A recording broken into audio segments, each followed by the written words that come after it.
3 ফেব্রুয়ারি ছিল আমাদের 5 বছরের বিয়েবার্ষিকী।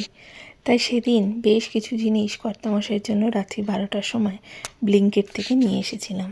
আসলে প্রত্যেকটা বছর এই রাত্রি 12টার সময় ছোটোখাটো করে কিছু আমি উপহার তার জন্য নিয়ে আসি। সেটা হতে পারে কেক বা হতে পারে তার পছন্দের জিনিস। আর এবছর ব্লিঙ্কিট হওয়াতে কিন্তু আমাদের সবার সুবিধা হয়ে গেছে। এক ফোনেই সমস্ত কিছু আমার বাড়িতে চলে আসে। আর আজকে যা যা নিয়েছি সমস্ত কিছু কিন্তু তার পছন্দের জিনিস। রাত্রি 11:30টার সময় খাওয়া দাওয়া করে উঠেই কিন্তু সে ঘুমিয়ে পড়েছিল। সারাদিন এতটা ধকল থাকে অফিসে, সে আর জাগা থাকতে পারে না। রাত্রি 12টার সময় তাকে উঠিয়ে নিয়ে এসব জিনিস আমি ওকে দিয়েছিলাম। আমি ছোটোখাটোভাবে সারপ্রাইজ প্ল্যান করতে ভীষণ ভালোবাসি। আর এই জিনিসগুলো দেখে কর্তামশাই রাত্রি 12টার সময় ভীষণ খুশি হয়ে গেছিলো। প্রত্যেকটা বছর বিয়েবার্ষিকীর দিন সকাল থেকে একসাথে কাটালে পারেও বিকেলের পরে কিন্তু আমরা দুজন শ্বশুরবাড়ি বাপের বাড়িতেই কাটাই। সেখানেই কেক কাটা, খাওয়া দাওয়া সব কিছুর প্রোগ্রাম আমাদের থাকে। কিন্তু এবছর কর্তামশাইয়ের যেহেতু ডিউটি ছিল, তাই আমরা কোনো জায়গায় আর যেতে পারিনি। মনটা ভীষণ খারাপ ছিল দুজনেরই, কিন্তু কিছু করার নেই। যেহেতু এমার্জেন্সি ডিউটি, তাকে তো যেতেই হবে।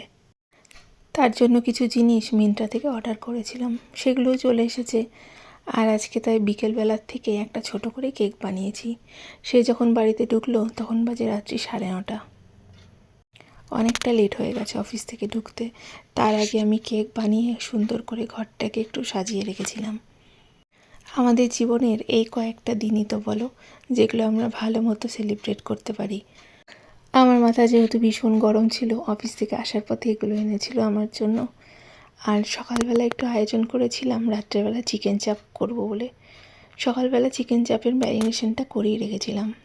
রাত্রেবেলা কেক কেটে খাওয়া দাওয়া করার পর তৈরি করেছিলাম চিকেন চাপটা। যেহেতু সারাদিন ম্যারিনেট করা ছিল, ভীষণ সুন্দর হয়েছিল আর ভীষণ সফট হয়েছিল খেতে।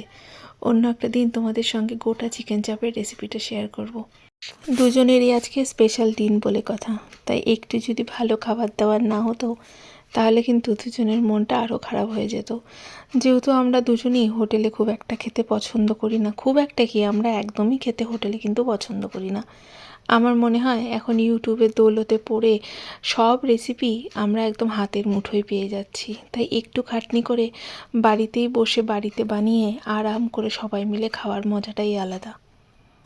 তাই সেদিন রাত্রেবেলার জন্য বানিয়েছিলাম চিকেন চাপ আর গরম গরম ভাত। চিকেন চাপের সঙ্গে বিরিয়ানি বা রুটি হলে ভালো লাগতো, তাও ভেবেছিলাম জানো একটু বিরিয়ানি বানাবো, কিন্তু সময়ের অভাবে সেটা আর করতে পারিনি। তাই ভাতের সাথেই চিকেন চাপটা পরিবেশন করেছিলাম।